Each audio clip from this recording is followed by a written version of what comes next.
Shalom Godly Family, yuk kita nikmati teh hangat, teduhkan hati, hadirkan semangat. Firman Tuhan pagi hari ini terambil dari Injil Lukas, pasal yang ke-12 ayat yang ke-35 hingga ayat yang ke-48. Saya tidak akan membacakannya, silakan Godly Family membaca di dalam Alkitab masing-masing. Godly Family yang terkasih, salah satu panggilan Tuhan yang sulit dilakukan oleh orang percaya adalah menjadi hamba. Kita kurang menyadari bahwa sebagai orang percaya, kita ini menyandang status sebagai hamba Tuhan. Kristus adalah Tuhan dan kamu hambanya.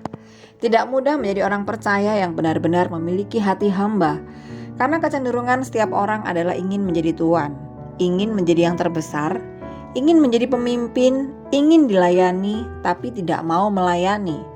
Ingin selalu memerintah, tapi merasa keberatan jika harus menerima perintah. Tugas seorang hamba adalah untuk melayani tuannya. Keberadaan seorang hamba adalah untuk menyenangkan hati tuannya. Kewajiban seorang hamba adalah melakukan perintah tuannya. Seorang hamba akan sepenuh hati dan sepenuh tenaga memberikan pelayanan yang terbaik, karena sang tuan telah memberi kepercayaan. Seorang hamba tidak hidup bagi dirinya sendiri, melainkan ia hidup bagi tuannya. Dan sang tuan memiliki hak penuh atas hidup hambanya. Hamba yang setia adalah hamba yang selalu berjaga-jaga. Hamba yang memiliki kewaspadaan menanti kedatangan tuannya. Itulah yang seharusnya kita lakukan karena kita adalah hamba Tuhan. Kristus adalah Tuhan dan Tuhan pemilik hidup kita. Dialah yang berdaulat atas kehidupan kita.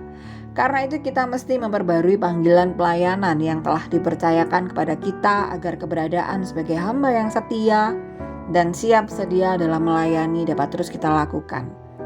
Yesus mengingatkan para muridnya, termasuk kita, hendaklah pinggangmu tetap berikat dan pelitamu tetap menyala. Godly Family yang terkasih, seorang hamba yang pinggangnya tetap berikat akan memudahkannya untuk bekerja dan beraktivitas. Ini adalah wujud sikap yang taat dan siap sedia menjalankan tugas. Hamba yang baik pasti konsisten terhadap tugas, baik dilihat maupun tidak dilihat oleh tuannya. Hamba yang baik bukan sekedar tahu kehendak tuannya, tetapi melakukan kehendak tuannya dengan benar. Mari kita gunakan waktu-waktu yang singkat ini untuk bekerja dan berkarya bagi Tuhan. Apapun tugas dan panggilan kita, biarlah kita kerjakan dengan setia. Sedangkan pelita yang tetap menyala mengandung makna kesiapan setiap waktu. Dengan roh yang tetap menyala-nyala, kita tetap melayani Tuhan dan melakukan kehendak-Nya. Pelita yang tetap menyala tentu dapat menyinari kegelapan. Sebuah cahaya dalam kegelapan sangatlah berarti. Kehadiran kita sebagai pengikut Kristus dan hambanya di tengah dunia adalah untuk menerangi dunia ini dengan kasih dan kebaikan bagi semua orang. Kita adalah anak-anak terang. Marilah kita memancarkan terang Kristus dalam dunia yang sedang diliputi oleh kegelapan. Keluarga kita membutuhkan kehangatan kasih kita. Tetangga kita memerlukan keramahan dan kebaikan hati kita. Sesama kita yang sakit atau yang sedang menjalani isoman karena COVID membutuhkan support dan doa kita.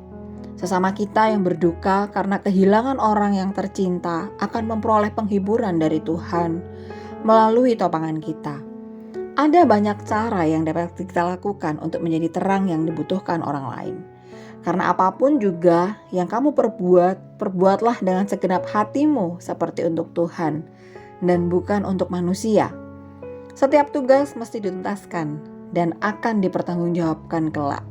Kiranya Kristus Tuhan kita mendapati kita sebagai hamba yang setia, yang melakukan kehendak Tuhan dan memelihara firman-Nya. Marilah kita melakukan pekerjaan Tuhan dengan sukacita. Janganlah bekerja di ladangnya Tuhan. Persembahkanlah hati dan hidup untuk pekerjaan Tuhan. Kristus telah memerdekakan kita dari dosa dan menjadikan kita sebagai hamba kebenaran. Karena itu, tugas kita saat ini adalah menghambakan diri sepenuhnya kepada Dia, melayani Dia, dan menyenangkan hatinya. Mari kita berdoa. Tuhan, ajarlah kami untuk selalu setia dan berbahagia dalam kesetiaan itu. Amin.